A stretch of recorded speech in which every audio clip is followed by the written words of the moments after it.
In Vancouver, the police had long been aware of disturbing patterns, whispers of a killer operating in the shadows, yet nothing concrete ever emerged.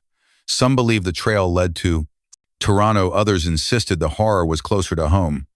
What no one could deny was the growing list of missing women, many of them sex workers vanishing without a trace. Among them were Brenda Wolfe, 32, and Tiffany, known to frequent the company of a man named Robert. Rumors swirled. Some claimed Robert had ties to prostitution rings. Others whispered of something far darker. Then came Clifford Wilson, a name that would haunt Vancouver. A predator who preyed on society's most vulnerable, arrested once and shockingly released on bail just before Christmas. More women began disappearing. By January, even a 21-year-old woman was gone. The common thread? Most were sex workers, many indigenous, and all seemingly vanished into thin air.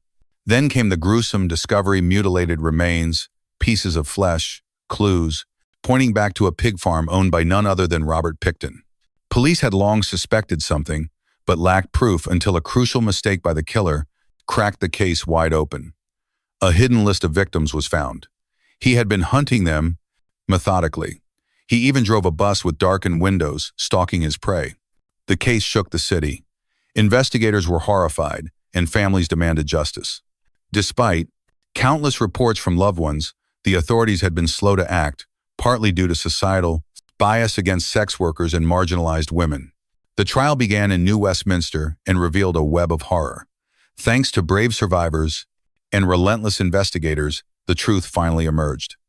Community leaders, like the director of a local women's shelter, helped push for justice. But the damage had been done. Over $2,000 had already been spent on searches before anyone truly believed something sinister was at play.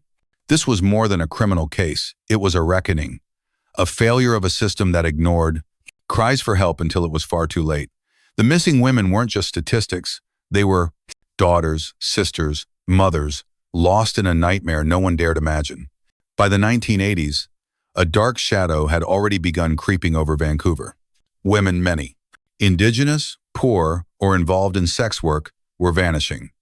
And while some investigators suspected foul play, progress stalled. Some officers even went on vacation. The system failed, and the killer, Robert Pickton, was free to continue his atrocities. One woman managed to survive and tried to warn the police, but her cries went unheard. By 1998, she had left behind a child, and the nightmare only deepened. DNA evidence, later found on Pickton's pig farm, proved what many feared. He was murdering women and feeding their remains to pigs. Yet, despite this growing horror, Robert was viewed by some as just an eccentric farmer. The police even knew his family. He and his brother operated their business just outside Burquitlam, a rural area in British Columbia, hiding horror behind barns and fences. In 1999, women like Sarah Jane, 29, and Linda, 40, disappeared.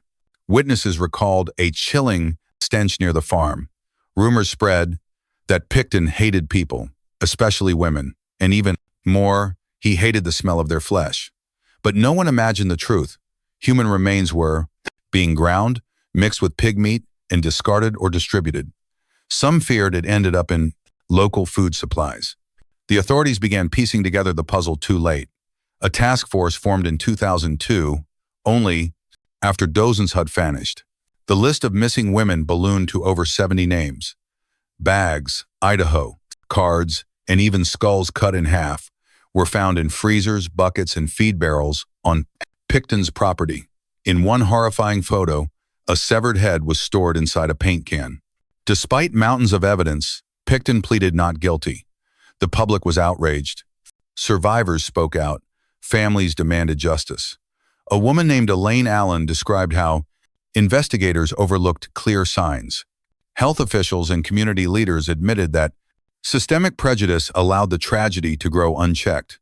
Many victims were written off as addicts or runaways. By 2002, Robert Pickton was finally charged, and the case exposed the deepest failings of Vancouver's law enforcement and public health systems. The truth? He had confessed to murdering 49 women and said he was disappointed he didn't reach 50. This wasn't just a case, it was a catastrophe. A slow-burning genocide of vulnerable women, ignored until it was far too late. Vancouver would never be the same. For years, perhaps as far back as the 1980s, Robert Pickton operated in silence.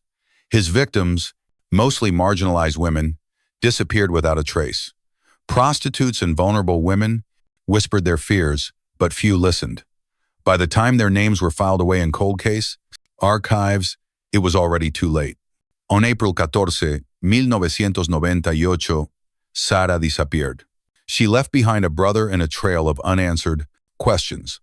In 1999, investigators discovered a grotesque scene: human limbs shoved into skulls, cigarette burns on arms, and mutilated bodies disposed of like trash. What appeared to be just a rundown pig farm in Port Coquitlam was in truth a palace of horrors, a house of slaughter, a serial killer's playground. Evidence was mounting, but the investigation lagged, hampered by incompetence, apathy, and prejudice. Many of the missing were labeled addicts or runaways. Some officers even took leave mid-investigation. Community leaders pleaded for action, but help came too late. A Supreme Court order eventually transferred Pickton to a maximum security prison, but the damage had already been done. By 2002, the truth could no longer be ignored. DNA evidence, body parts, and testimonies pointed to a single man. Robert Pickton was now confirmed as one of Canada's most sadistic serial killers.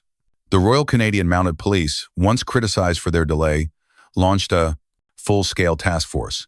Using computer algorithms and geographic profiling, they connected dozens of disappearances to Pickton's property. Human remains were found stuffed in garbage bags and feed barrels. Some victims had even been ground up and potentially mixed into meat products. The investigation revealed chilling details. Pickton hosted parties in a trailer next to the slaughterhouse. Women attended, unaware of the danger they were in. One of them, a black woman known as Wesley, became a symbol of the fight for justice. Her poetry-filled journal, discovered after her death, painted a haunting picture of survival and fear. More than 60 women disappeared over 2 decades. Their faces appeared on missing posters, on news broadcasts, in courtrooms, and finally on a list of names that would become known as Pickton's kill list. Each name, a story silenced. Each disappearance, a tragedy buried beneath bureaucratic failure. In 2012, the government officially acknowledged the catastrophic mishandling of the case.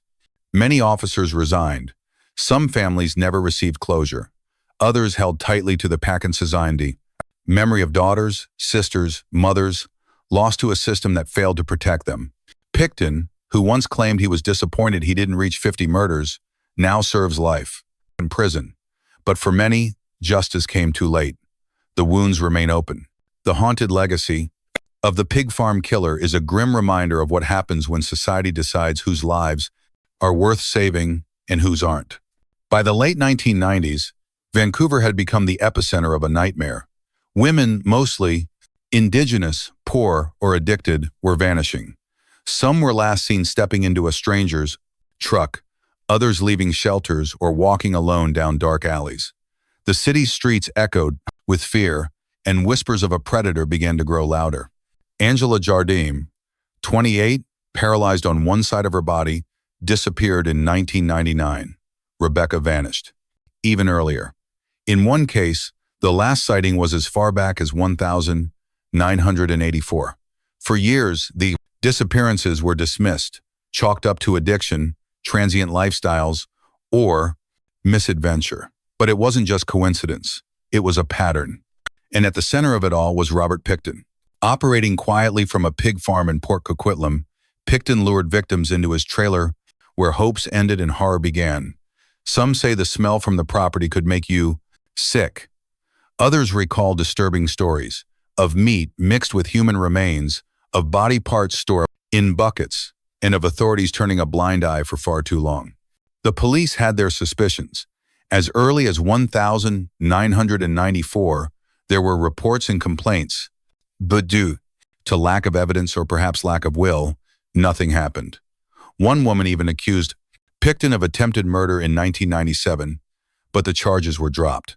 Not enough proof, said Judge James Williams, though later he condemned Pickton to life in prison and admit he was perplexed that no one had stopped him sooner.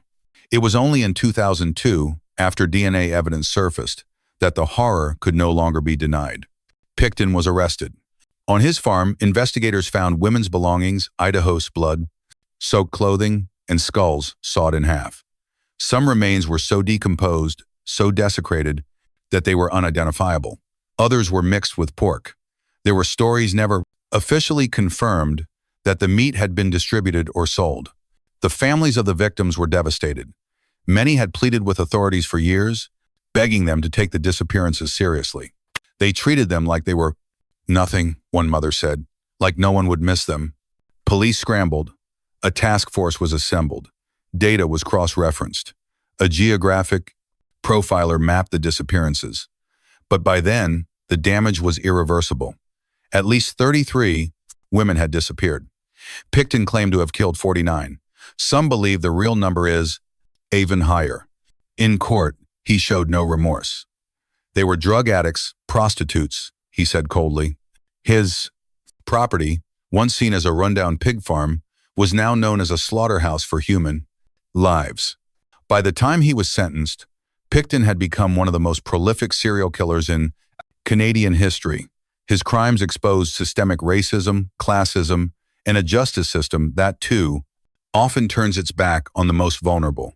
Today, the names of the victims are etched in memorials, but their stories remain unfinished.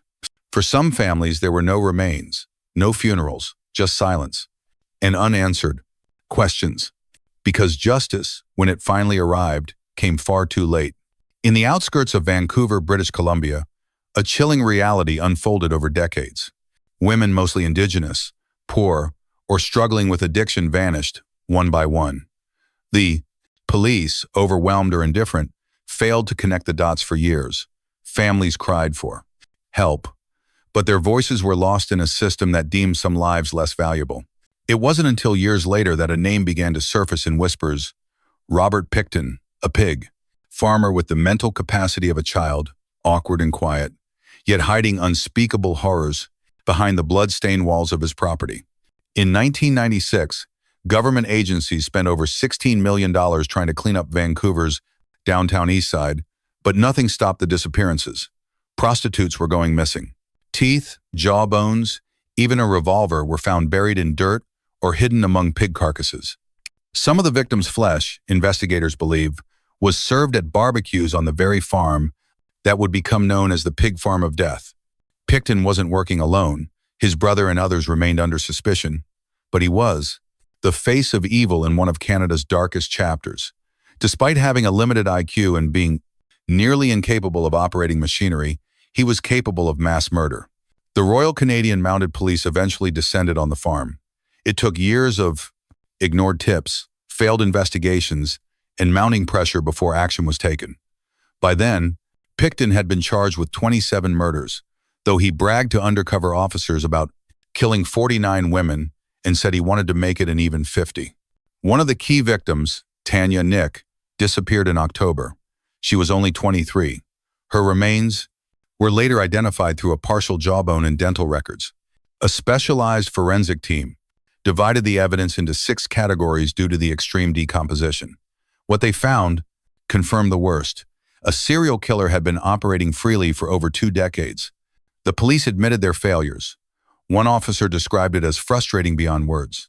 Others noted that some victims have been reported missing as far back as 1,983, their bodies reduced to DNA fragments and bones scattered across the pig farm.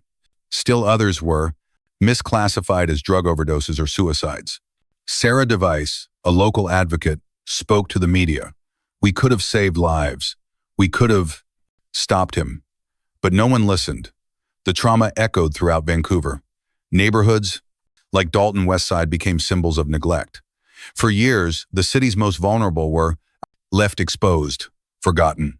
And in the end, it wasn't just about the women lost. It was about a system that allowed it to happen. About the police who ignored tips, the prosecutors who delayed, the prejudice that dismissed victims as disposable. Today, the Pickton case remains a stain on Canada's justice system. The pig farm has been destroyed, but the pain remains. Dozens of families still have no closure. Some victims have never been found. Others were never even identified. But their names, those who had names, live on. Not as statistics, but as stolen lives in a country that promised to protect them.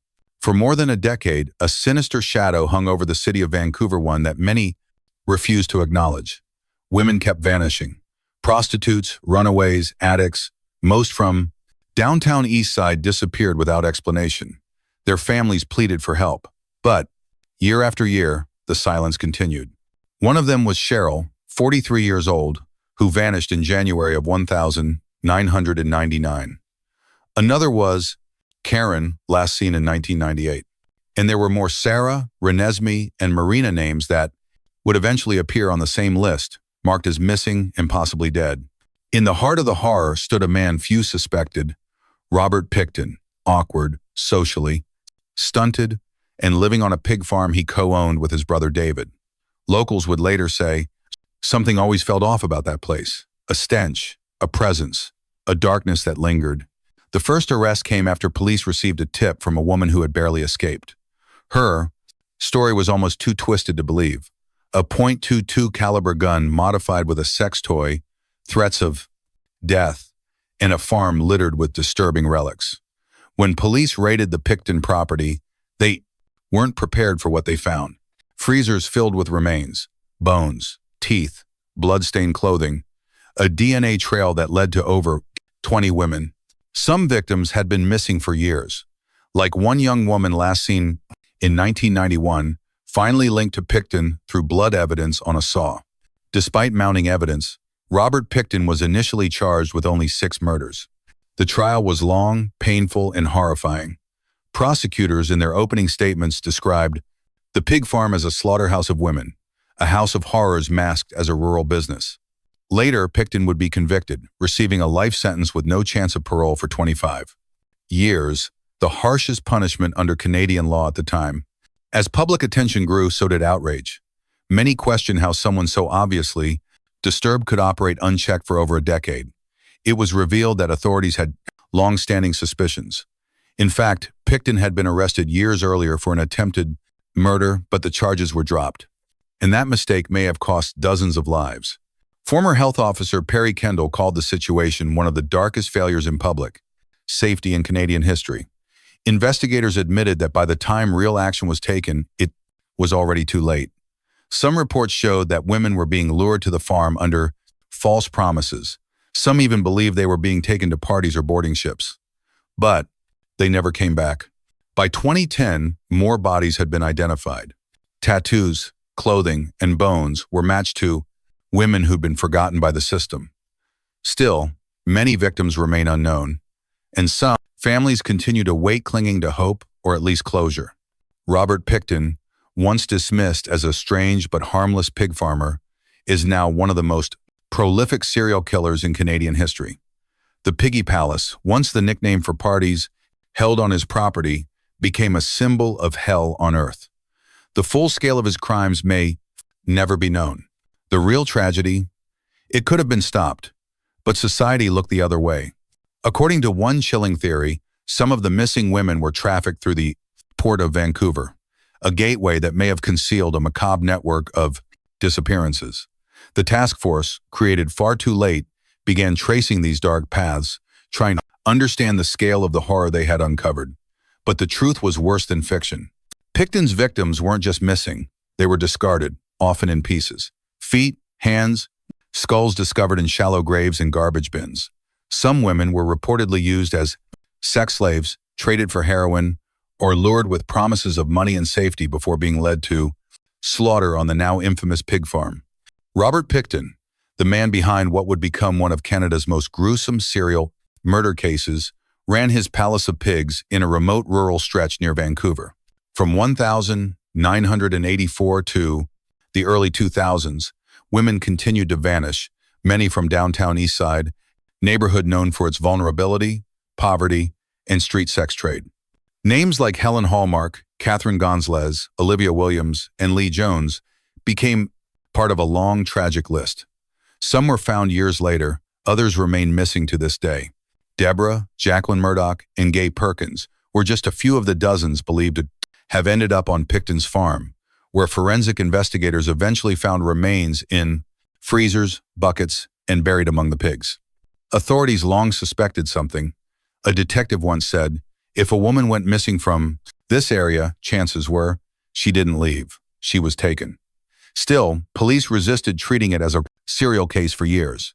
Some officers dismissed the reports, claiming these women were addicts, runaways, or had left town on their own. The prejudice was devastating.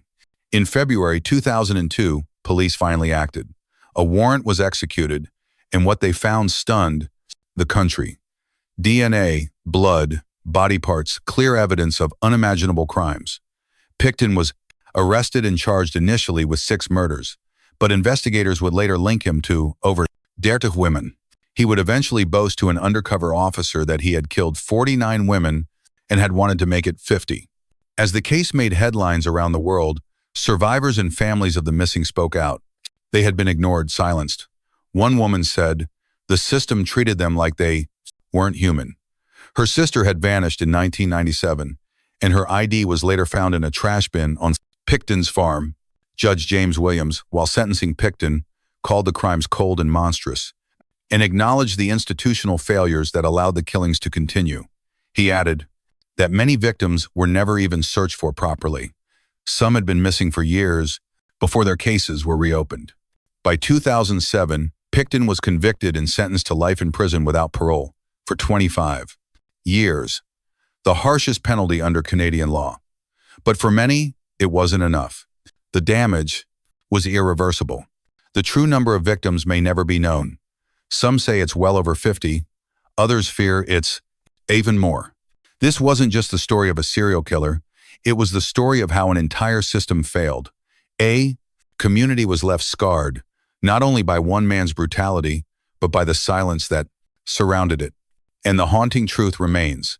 Many of those women are still missing, their names lost, their stories unfinished. For decades, women vanished in and around Vancouver. They were young, poor, many without stable housing. Some were addicted, some were just trying to survive. Society ignored them. The police dismissed them, and Robert Pickton was waiting. What happened on that pig farm was more than just murder. It was a systematic erasure of the vulnerable, one victim at a time. He lured women to his property under false pretenses: parties, drugs, cash. Some came willingly. Others were tricked. Most were never seen again. Pickton was eventually charged with the murders of 26 women, but evidence suggests he may have killed over 49, a number he bragged about. According to investigators, bodies were dismembered, remains stored in freezers or mixed with pig meat. One victim was found with a .22 caliber weapon modified with a sex toy, a grotesque tool of torture. Families of the missing began demanding answers.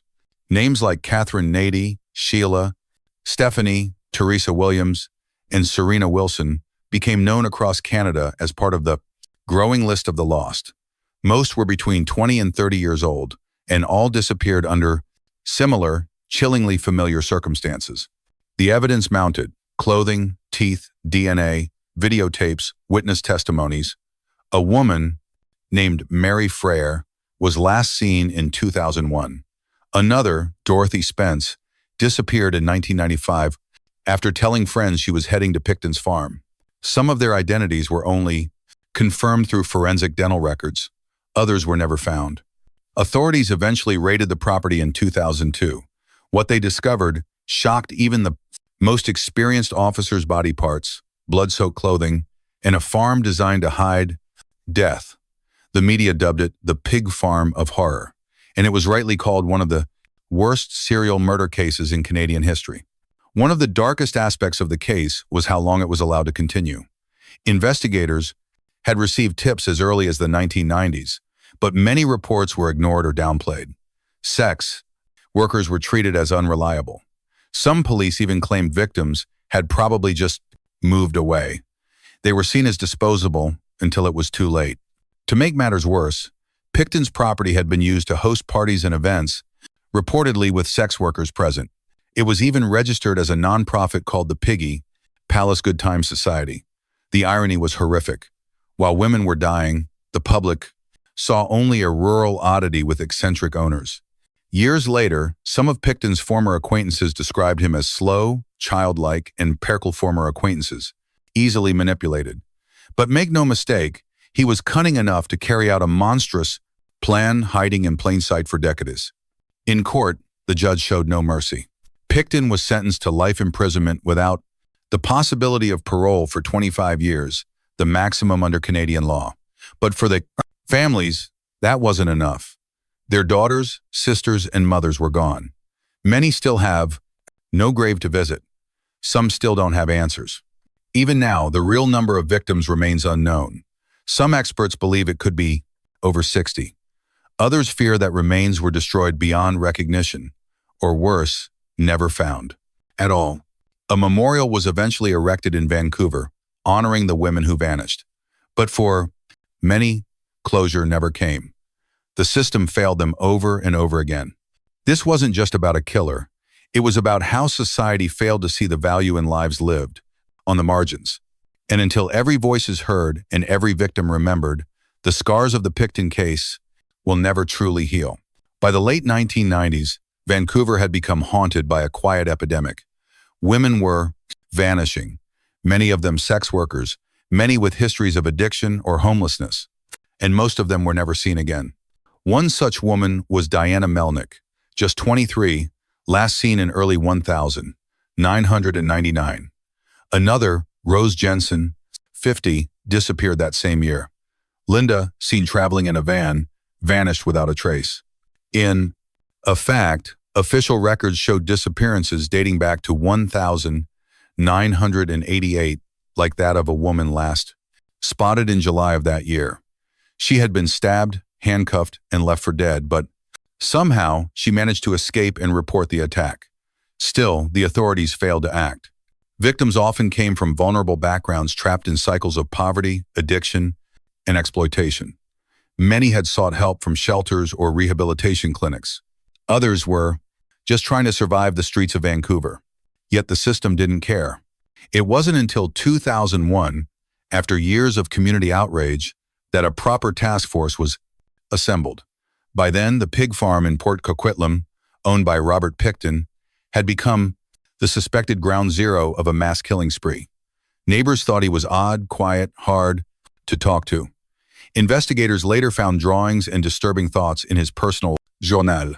The farm itself was filled with pigs weighing up to 270 kilograms, and signs of something much darker. Among the most horrific discoveries, body parts stored in freezers, Idaho cards in trash bins, fluid from car windshield washers used to dispose of remains. Pickton allegedly bragged about how easy it was to get away with murder, especially when targeting women's society, already ignored. The government of British Columbia had even seized part of the farm due to contamination, but suspicions of serial murder weren't taken seriously until it was far too late. Victims like Brenda, Jennifer Formiga, Andrea Ginsberg, and Sarah became names on a Grenda Jennifer Formiga growing list, eventually more than 16 women formally linked to Pickton, and dozens more suspected. In fact, he once claimed he had killed 49 women and wanted to make it 50. One woman was last seen at a downtown hotel in January of 1998. Another was attacked by Pickton but turned his own knife against him and escaped. Her testimony helped reopen a case that had been quietly ignored for years.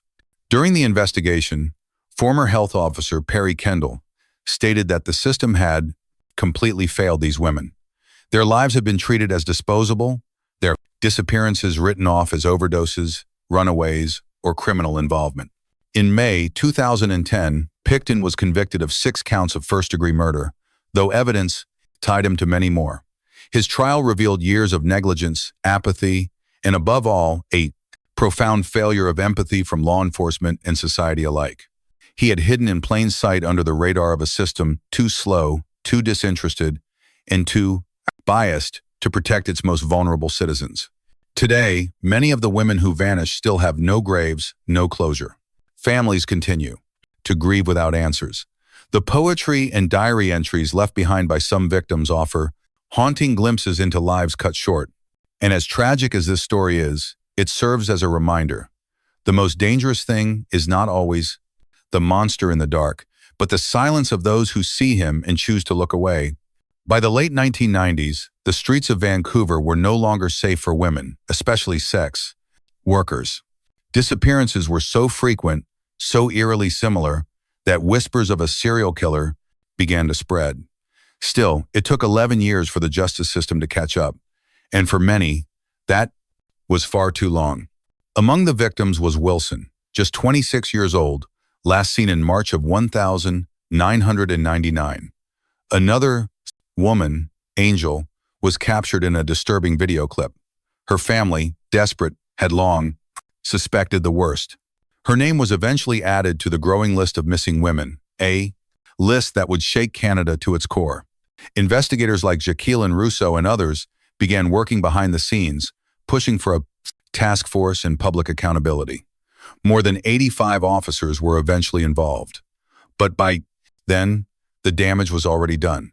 One of the survivors, attacked in 1998, managed to escape and report her attacker. She had been stabbed and chained, but she survived. Her story could have stopped the killer, Robert Pickton, years earlier. But her case, like so many others, was ignored. Pickton was known as a strange, quiet man. He lived just north of Vancouver on a rundown pig farm, a place that locals would later call the Piggy Palace. What they didn't know was that behind its decaying walls, a monster was operating in silence. In February 1999, another victim, Robert Wolfe, was reported missing.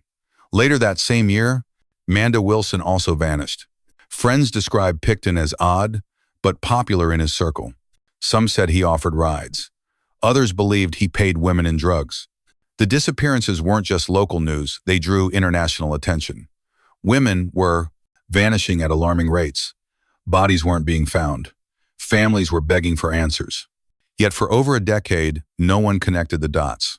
In December of 1999, one woman's remains were discovered, reigniting public outrage.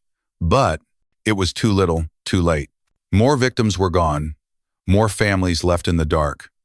By 2002, Pickton was finally arrested, but not because police uncovered new evidence. It happened by accident when he was caught with illegal firearms, prompting a deeper search of the farm. What investigators uncovered shocked the world. DNA, body parts, clothing soaked in blood. Victims were not only murdered but dismembered. Some remains were fed to pigs. Others were so badly decomposed they were never identified. Former sex workers, those who had survived, began coming forward. One woman described how she narrowly escaped after being attacked and left for dead. Another said she believed Pickton was using makeshift torture tools and that others on the farm knew what was happening. The Royal Canadian Mounted Police, now under pressure, formed a massive task force. Dozens of cold cases were reopened. Old video footage, hospital records, and eyewitness accounts were re-examined. The truth was undeniable. A serial predator had been killing for years, and no one had stopped him. At his trial, prosecutors painted a picture of cold, calculated brutality. The court heard about victims who were ignored by society, thrown into danger, then discarded by the very system meant to protect them. Pickton was eventually convicted on multiple counts of first-degree murder, but many believe he killed far more. For Vancouver and for Canada, the Pickton case remains one of the most horrific chapters in its criminal history. It exposed deep systemic flaws, the disregard for women in sex work, the slow police response, and the apathy of a society that refused to see the signs. Today, families still grieve, some still search. Many ask the same painful question: how? Many lives could have been saved if someone had just listened.